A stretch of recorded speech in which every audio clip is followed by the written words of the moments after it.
Selamat siang kepada pemirsa Guru Sadan TV di seluruh Indonesia. Guru Sadan TV membaca Indonesia dengan 3 metode. Metode pemikiran kritis, metode pemikiran analitis, dan metode pemikiran reflektif.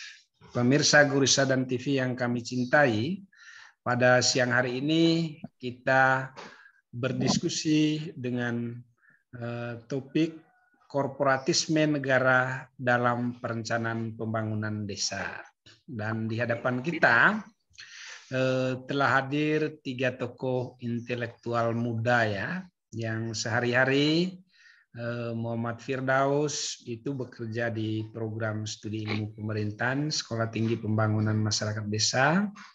Kemudian Bung Minardi itu juga bekerja di program studi ilmu pemerintahan Sekolah Tinggi Pembangunan Masyarakat Desa. Sedangkan Bung Ernest, beliau bekerja di Tera Indonesia, lembaga Tera Indonesia ya, peneliti di sana, dan saat ini sedang berada di Manggarai ya. Nah, tentang korporatisme negara, ini tentu saja bukan tema yang baru ya, tetapi topik ini menjadi sangat menarik ya, sejalan dengan menguatnya ya model-model intervensi negara atas kewenangan desa ya. Misalnya kewenangan desa di dalam membuat perencanaan itu selalu diintervensi oleh pemerintah, oleh negara melalui berbagai macam kebijakan. Nah, salah satunya misalnya adalah SDGs ya. SDGs tidak hanya mengekang dan membatasi kewenangan desa, tetapi justru membuat desa menjadi terjerat ya untuk melaksanakan apa yang seharusnya menjadi kewenangan negara, tetapi dipaksakan untuk dilakukan oleh desa. Dan di hadapan kita sudah hadir 3 narasumber. Yang pertama Bung Muhammad Firdaus, yang kedua adalah Bung Minardi, dan yang ketiga adalah Bung Ernest ya. Kita beri kesempatan yang pertama kepada Bung Muhammad Firdaus ya. Beliau panggilannya adalah Mas Daus. Mas Daus, bagaimana nih secara konseptual ini korporatisme yang Anda lihat yang hari-hari ini mungkin sangat gencar ya dilakukan oleh pemerintah terhadap desa. Silakan Bung Daus. Terima kasih Bapak Gregorius Sahdan, Bapak Ernest dan Bapak Minardi juga yang telah gabung pada siang hari ini di Gores TV ya, Gores Sahdan TV. Ini sudah disaksikan oleh banyak pemirsa ya di seluruh Indonesia yang mencerdaskan kehidupan bangsa. Ya. Itu salah satu tujuan kenapa Gores Sahdan TV itu dibentuk. Baik, terkait dengan tema yang coba akan kita dalami, yaitu adalah korporatisme negara, di mana korporatisme negara itu memang banyak sekali penjelasannya. Yang telah disebutkan oleh Pak Goris tadi itu bukan salah satu konsep yang baru, tetapi sudah lama. Nah, kalau kita mencoba mendalami terkait dengan konsep korporatisme negara, itu adalah sesuatu hal yang mencoba disyaratkan di sistem sosial dan organisasi politik, di mana kelompok-kelompok masyarakat dan kepentingan utama itu terintegrasi ke dalam sistem pemerintahan, seringkali atas dasar monopoli di bawah bimbingan negara, pengawasan dan pengendalian untuk mewujudkan pembangunan nasional yang terkoordinasi. Jadi kalau kita lihat bahwasannya korporatisme negara itu adalah tujuan akhirnya adalah memonopoli dan mencoba mengendalikan terkait dengan pembangunan yang terkoordinasi. Nah, hal ini juga kita bisa lihat bahwasannya ada beberapa lembaga-lembaga yang itu sangat multikultural, yang oleh pemerintah secara hal ini adalah korporatis ini, itu pemerintah mencoba menjadikan banyak sekali organ-organ yang multikultural ini menjadi satu saja, gitu ya. Agar apa? Agar mudah untuk dikendalikan, untuk dasar sebagai pembangunan nasional yang terkoordinasi. Nah, terkait dengan korporatisme negara, itu juga kita lihat antara negara-negara maju dan negara-negara berkembang itu nyatanya masih ada terkait dengan korporatisme negara. Kebijakan-kebijakan yang turun dari atas atau top down ya, itu membuat daerah-daerah di bawahnya, dalam hal ini juga desa, itu tidak mampu mencoba memperlihatkan terkait dengan kewenangan yang telah dimilikinya.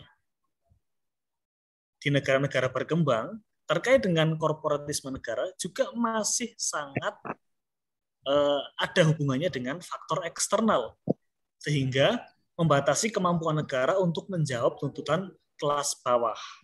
Negara melakukan peniadaan otonomi artikulasi tuntutan kelas bawah dalam sistem politik. Dalam halnya seperti ini. Contohnya, kalau di negara-negara yang bisa dikatakan negara berkembang, itu ada pihak-pihak eksternal yang itu juga mampu unjuk gigi. Kalau di negara berkembang seperti halnya di Amerika Latin ataupun di negara-negara Afrika ataupun di negara-negara Asia Tenggara, itu faktor eksternal seperti adanya World Bank, seperti adanya IMF, International Monetary Fund, itu mengintervensi juga terkait dengan pemerintahan di suatu negara, gitu ya. Jadi negara berkembang ini belum mampu untuk bisa mengakomodir terkait dengan keinginan di kelas bawah seperti apa, sehingga mereka itu ikut campur atau ikut mengambil bagian dari pihak-pihak eksternal ini. Nah, dalam kaitan korporatisme negara, itu juga kita tidak bisa lepas dengan adanya birokrasi. Birokrasi adalah alat, birokrasi adalah instrumen, birokrasi adalah salah satu kekuatan strategis yang dimiliki oleh negara untuk terlibat di dalam adanya konsep korporatisme negara. Untuk apa? Untuk ikut campur. Dalam hal ini adalah kebijakan-kebijakan yang akan dibuat oleh pemerintah desa, baik misalnya dalam perencanaan penganggaran, perencanaan pembangunan, pembuatan peraturan dan lain sebagainya, regulasi, itu pemerintah supradesa ikut ambil bagian di dalam mencoba lebih menajamkan posisi dari negara di setiap lini-lini sesuatu hal yang dikaitkan dengan unsur-unsur strategis, gitu ya. Nah, dalam hal ini saya mengambil konsepnya dari Werda terkait dengan korporatisme. Secara sistem politik itu adalah kekuasaan terkonsentrasi di tangan negara yang ada hubungan antara kelompok-kelompok sosial utama dengan mengakui organisasi tertentu sebagai suatu organisasi yang sah dan mewakili dari kepentingan anggotanya. Nah, kalau kita lihat di zaman Orde Baru, itu korporatisme negara itu mampu mengendalikan organisasi-organisasi banyak gitu ya. Itu menjadi hanya organisasi satu saja yang diakui oleh pemerintah. Agar apa? Agar salah satu kebijakan atau salah satu upaya dan tujuan dari pemerintah itu bisa dilaksanakan dan bisa terlaksana.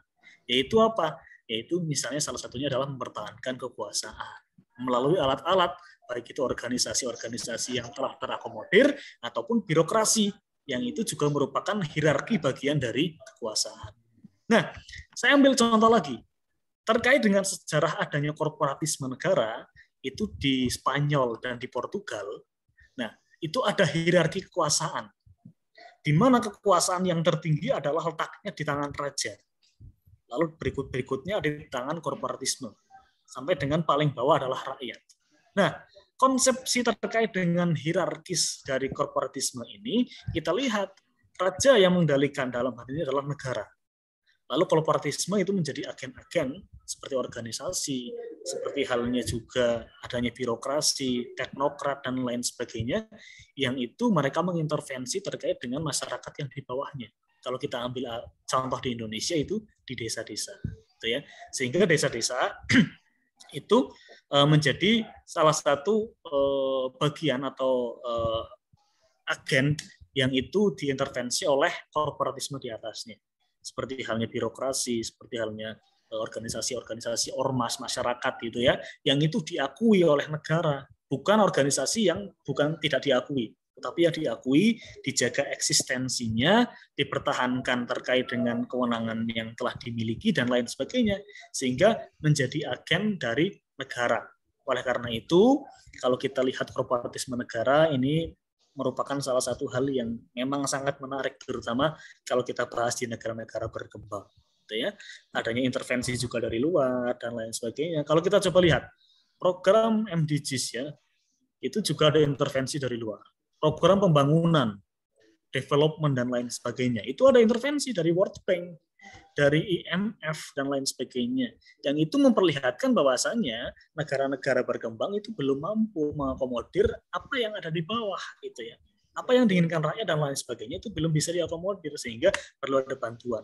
Selain itu, untuk bisa mencapai tujuannya, mereka menggunakan konsep korporatisme negara melalui organisasi-organisasi dan juga melalui birokrasi-birokrasi, teknokrasi-teknokrasi yang itu telah dijamin terkait dengan kesetiaannya terhadap negara.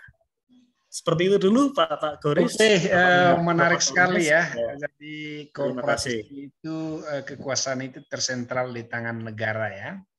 Nah, ini menarik karena Undang-Undang Nomor 6 Tahun 2014 tentang desa itu salah satunya adalah mendemokratisasikan kekuasaan negara yang tersentralistik itu ya. Di mana kita kenal dengan konsep rekognisi dan subsidiaritas ya. Dan konsep rekognisi dan subsidiaritas ini belum sungguh-sungguh dilakukan di tingkat desa karena banyaknya intervensi yang dilakukan oleh pemerintah. Kemudian yang kedua, birokrasi itu merupakan agen ya, korporatisme negara ya, yang sulit dibantah, sulit untuk untuk dibendung ya. Nah, mungkin berikutnya Bung Minardi, silakan bagaimana ekspresi dari korporatisme negara ya di tingkat desa. Kalau kita lihat ya dari teorinya Mukhtar Masud itu, beliau mengatakan bahwa korporatisme negara itu dilakukan dengan dua strategi ya. Strategi yang pertama itu adalah strategi bifrontal ya. Bifrontal itu adalah strategi memasukkan kebijakan, ideologi, kepentingan dan juga gagasan negara ya, seperti SDGs itu untuk dipaksa dilakukan oleh desa ya. Kemudian strategi yang kedua itu adalah strategi segmenter ya. Strategi segmenter ini adalah dengan memasukkan desa ke dalam hati negara ya, ke dalam ruang negara ya. Misalnya desa dikooptasi melalui APDESI, Asosiasi Pemerintah Desa Seluruh Indonesia, yang baru kemarin mendeklar ya mau mendukung Jokowi 3 periode ya. Nah, kira-kira bagaimana nih Bung Minardi melihat dinamika korporatisme di desa yang terjadi sekarang? Silakan Bung Minardi. Baik, terima kasih Pak Goris, Pak Firdaus, dan Bang Ernest. Saya akan menyampaikan tentang situasi desa saat ini. Bahwa desa saat ini terlihat maju karena dengan adanya banyak anggaran dana-dana yang itu masuk ke desa itu. Tapi kemudian kita tahu bahwa desa tidak memiliki kewenangan dari anggaran itu, tidak seutuhnya memiliki kewenangan. Bahwa kewenangan itu kemudian merupakan bentuk dari kedaulatan dan kemandirian desa, yang itu kemudian menjadi roh dari undang-undang desa dengan adanya rekognisi dan subsidiaritas. Itu kan dua azas itu yang membedakan undang-undang desa dengan pengaturan-peraturan sebelum itu tentang desa. Sebagai contoh kemudian waktu COVID-19, kalau tadi Pak Goris menyampaikan adanya segmenter dan frontal, lebih banyak, mohon maaf, campur tangan negara ke desa itu lebih banyak ke frontal ya khususnya. Misalnya waktu kemarin ada COVID-19. Itu contoh nyata waktu Bupati memberikan instruksi kepada desa-desa untuk membangun pusat isolasi mandiri tiap kecamatan. Tapi tidak diikuti anggaran dari kabupaten. Dari mana anggarannya? Anggaran itu, ya tanda kutip saya mengatakan dipaksakan, atau dipaksa agar desa itu mengeluarkan beberapa juta untuk melakukan ya iuran untuk operasional dari shelter isolasi mandiri tersebut. Selain itu kemudian yang ini paling santer ya, kemudian ada Perpres kemarin itu bahwa banyak demo yang dilakukan di berbagai daerah bahwa undang-undang dana desa itu kemudian dipaksa diplotkan beberapa persen itu sesuai dengan perintah dari negara. Sekian persen untuk untuk COVID, untuk penanggulangan, ya, untuk penanggulangan COVID ya. Apakah setiap desa kemudian memiliki problematika atau kan ada zonasi ya dalam setiap COVID-19 lah. Kita mungkin tidak bisa membahas lebih lanjut ya, karena tapi COVID merupakan suatu lingkungan strategis, itu kemudian tidak setiap desa itu terzona yang sama. Tapi kemudian negara melakukan zonasi yang sama atau standarisasi. Standarisasi bahwa semua harus 50%, semua harus 50%, semua harus sekian persen gitu. Ada desa yang itu iya nggak banget COVID ya biasa-biasa aja, orang meninggal juga wajar gitu, orang sakit ya ada gitu, tapi nggak begitu parah kan. Gitu. Nah standarisasi ini tersendiri itu ternyata juga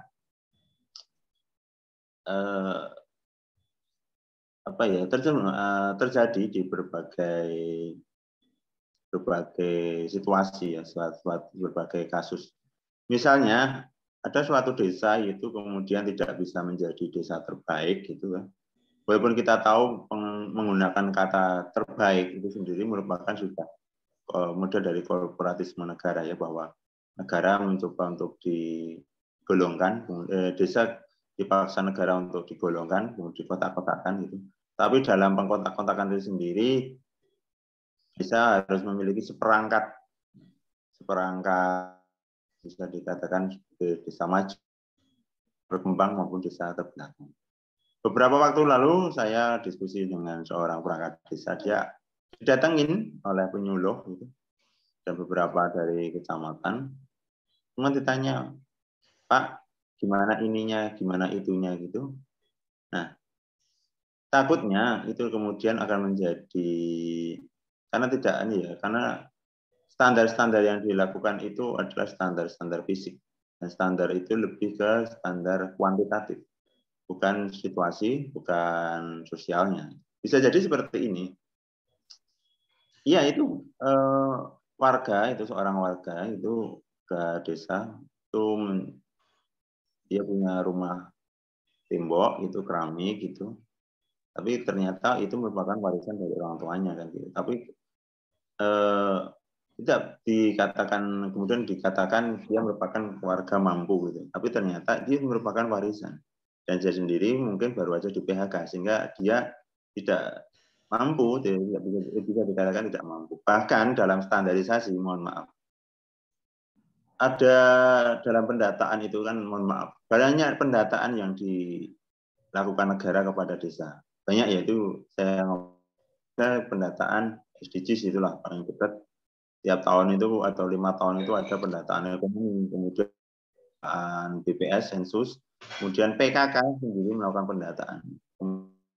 Saya nggak tahu lah, itu banyak pendataan.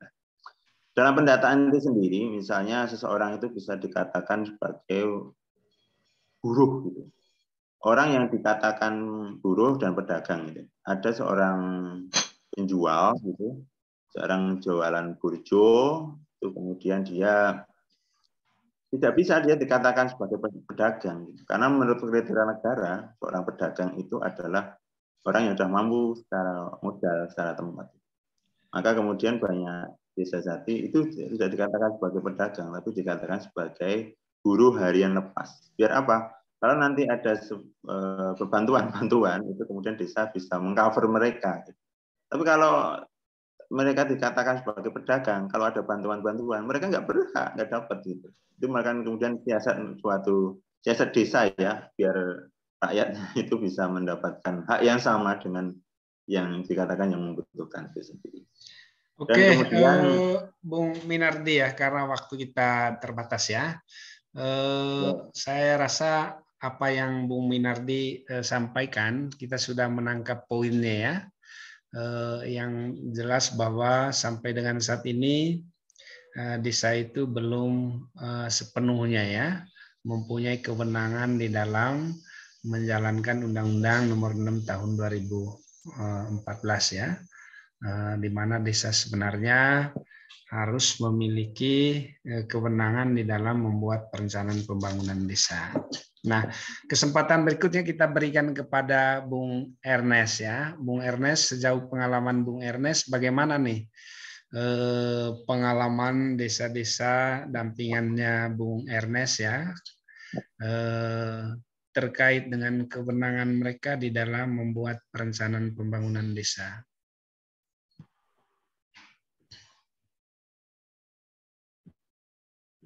Oh, itu audionya masih di apa? Belum dibuka. Iya. Oke. Oke, terima kasih untuk Bang Goris, Bang Minardi sama Bung Firdaus tadi. Mungkin saya menambah beberapa hal yang disampaikan oleh Bang Firdaus tadi terkait soal korporatisme negara itu dalam desa. Ya. Yang pertama bahwa memang secara tegas konsep utamanya itu korporatisme itu menekankan kepada seluruh kebijakan negara itu tidak melibatkan kekuatan sosial atau front politik lain, sekaligus menekankan kepada undang-undang ataupun peraturan-peraturannya untuk menjalankan sesuai misi mereka. Nah, yang membuat dalam catatan bukunya Daniel Dakedae ada bahas hal ini juga, bahwa yang membuat hal ini berjalan langgeng di Indonesia sejarahnya itu karena pengetahuan yang dikonsumsi oleh orang Indonesia mulai dari pusat sampai desa itu hampir membawa kepentingan ideologi atau negara-negara tertentu. Nah, hari ini dalam konteks desanya, Bang, bahwa korporatisme negara dalam desa itu misalnya polisi sudah masuk desa lagi untuk mengawasi pengelolaan dana desa. Habis itu pemerintah desa atau supra desa itu pemerintah kabupaten itu mengintervensi melalui SKPD-nya pihak kecamatan untuk melakukan rancangan pembangunan jangka panjang atau jangka menengah desa yang dirumuskan kecamatan. Nah, menurut saya dalam konteks Manggarai sebenarnya situasi itu ada dilemanya, bahwa pertama pembangunan desa atau kebijakan dalam konteks desa itu harus sesuai dengan pembangunan atau kebijakan dalam konteks kabupaten, tetapi yang diperiksa hari ini adalah justru pembangunan versi kabupaten yang sesuai dengan versi negara skala umum itu tidak pernah murni korelasi dengan kebutuhan masyarakat desa. Contohnya bahwa desa dipaksa untuk membangun badan usaha milik desa. Norma dasarnya yang diajarkan Mas Toro sama Bang Goris dari dulu, BUMDes, itu bahwa harus mengelola aset desa. Nah, ada beberapa desa yang membuka Pertamini berskala kecil, Pertamina tapi berskala kecil ya, lalu menjualnya di desa, bersaing dengan penjual eceran. Yang saya rasa ini juga bermasalah karena bukan aset desa, solar atau premium atau pertalite itu aset dari daerah lain yang justru dikelola oleh badan usaha milik negara. Nah, hal-hal seperti itu yang saya melihatnya justru pertama bahwa kita tidak bisa langsung membaptis kesalahan-kesalahan pemerintah desa karena mereka juga mengalami berbagai macam dilema. Dilema yang terjadi saat ini di pelosoknya itu bahwa konteks sosiologis atau politik masyarakat desa itu masih memandang pemerintah daerah dan pemerintah kecamatan yang notabene sebagai SKPD saja itu sebagai sesuatu yang punya otoritas yang tinggi terhadap pemerintah desa. Itu persoalannya. Sehingga apapun yang diperintah oleh pemerintah kecamatan itu tetap akan dijalankan oleh pemerintah desa. Padahal berkali-kali kita bilang bahwa desa itu kewenangan politik, sementara kecamatan itu kewenangan administrasi dia. Jadi situasi pengetahuan ini yang membuat kita bahwa masuk dalam satu dilema, karena kalau desa dilepas begitu saja oleh kecamatan, maka otomatis desa juga tidak bisa berjalan maksimal dengan formasi sumber daya yang ada di pemerintahan desa sendiri. Tetapi kalau kita masih meminta kecamatan dan pemerintah daerah untuk mengintervensinya lebih jauh, maka otomatis yang terjadi di sana itu adalah korporatisme negara masuk ke desa, dan kepentingan kabupaten dan negara secara umum itu justru dilakukan dan ditransaksi di dalam konteks desa. Sehingga bahkan ini berefek pada politik elektoral, Bang. Efeknya pada politik elektoral bahwa ketika pemerintah desa itu tidak memilih bupati atau wakil bupati pada saat pencalonan pilkada, maka otomatis itu akan menjadi catatan merah sendiri bagi bupati.